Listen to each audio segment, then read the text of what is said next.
to my film and TV channel. We're all staying safe and well. We've got what's classed as a drama thriller today.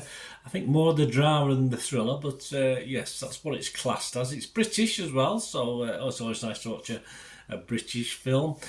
I don't quite agree with most of the critics and the public on this one, so we'll talk about it anyway. We're going to have a look at something that's simply called The Lesson.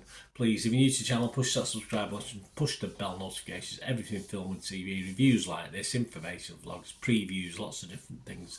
Please spread the word, jump on board, leave us your comments on this film or anything to do with film and TV. Of course, I will respond, or if it just needs me to give you a thumbs up, like I hope you can give this little vlog, guys, for me, a little like, I will do so. Yes, we're going to look at The Lesson. 103 minutes. Yeah, it felt it. That's not necessarily a good thing. A 15 certificate. This is written by Alex McKeith and directed by Alice Troughton. And it stars Richard E. Grant, Julie Delpy and Daryl McCormack. He seems to be the new thing in films, Hollywood and Britain, I think, at the moment. Daryl McCormack. And it also stars a younger actor in this, Joseph Mura. And it's about a young author, who's played by Daryl, takes a tutoring position at the estate of a legendary writer. Yeah, bit up himself, old Mr. Richard E. Grant in this one. I think that's the word you'd say. Scores for this, yes, positive. 76% positivity from Rotten Tomatoes. That's 98 critics, so no mean number. An average rating of 6.6 out of 10. The consensus reads, even if it isn't always quite as clever as it seems to think it is. I agree with that. Sharp performances from an outrageously talented cast make The Lesson worth learning. Yeah, well, good cast. You need a good story though for it. I want to be entertained. I don't just some of the good quality actors just spouting lines for the sake of it. Anyway, Metacritic, the other side we'll look at, 62 out of 100, so not quite as high. That's based on 18 critics. 9 were positive, 7 were mixed, but there was 2 negative in that. On 60 out of 100 was Lillian Crawford from, of course, I always have a look at Empire magazine and Total Film magazine. Lillian Crawford from Empire said, McCormack, Grant and Delpy waltz with flair in this stylish, unoriginal, slow burn thriller. Best consumed with a large glass of red wine and one's tongue in one's cheek. Yes, I think you can't take this one too seriously. Certainly the ending, you can't take this one that seriously. And Rotten Tomatoes audience, 70% positivity. That's the public.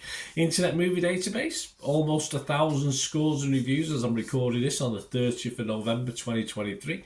6.4 out of 10, so all seems reasonably well. But I'm going to buck the trend just a little bit. I'm not going to be as high as any of those scores.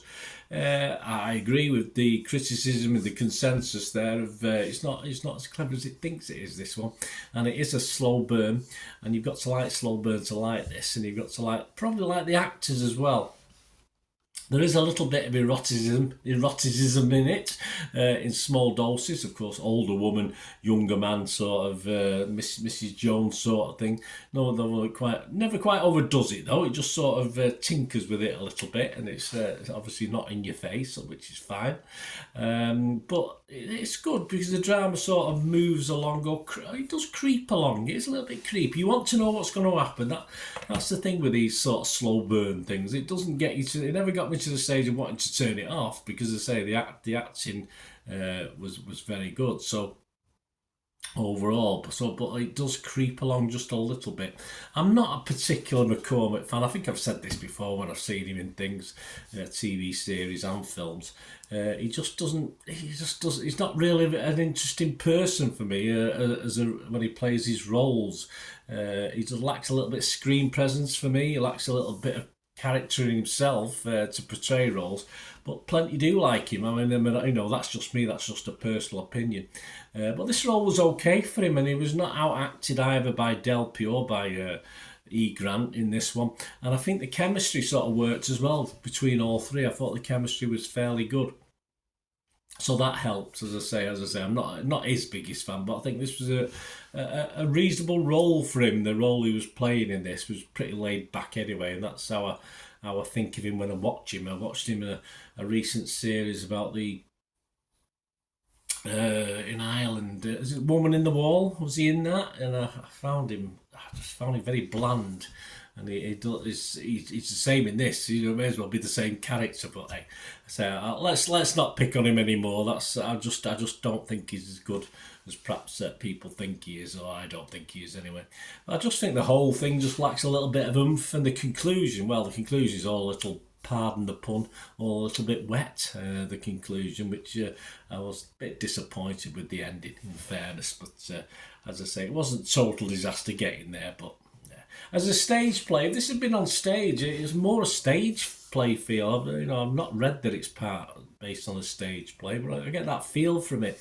As a cinema experience, it doesn't really sizzle enough for me or interest me that much. But as a stage play, I think this would be, you'll be, all right, probably stand, as you do. You always give a standing ovation, don't you? There's not many theatres I've been in where you've not given a standing ovation no matter what's happened. But yeah, I think would work better than that. These three guys, well, the four guys with the young actor as well, did it as a stage play. I think it'd be a bit more interesting than it is on the old screen. My scores, yes, I would be fresh on Rotten Tomatoes. It can't be rotten on it. You say, apart from not liking the ending, I'd have to be positive. It was Metacritic, but I can't, as I say, I can't openly recommend it as a 6 out of 10. So I'm just going to give it a 5.5 out of 10. Which, as I say, I like snippets of it, and I thought the chemistry on screen was excellent between the three main characters, the three adult characters, if you like. And that for me, gives it a 5.5 out of 10. Let me know what you think, guys. Anyway, great to hear from you. It's all opinions, isn't it? It would be a boring world if we all had the same opinion, wouldn't it? So let me know what you think, guys. Anyway, great to hear from you. Till we meet again, I only ask one thing, don't I? Please stay safe, everyone. Bye for now.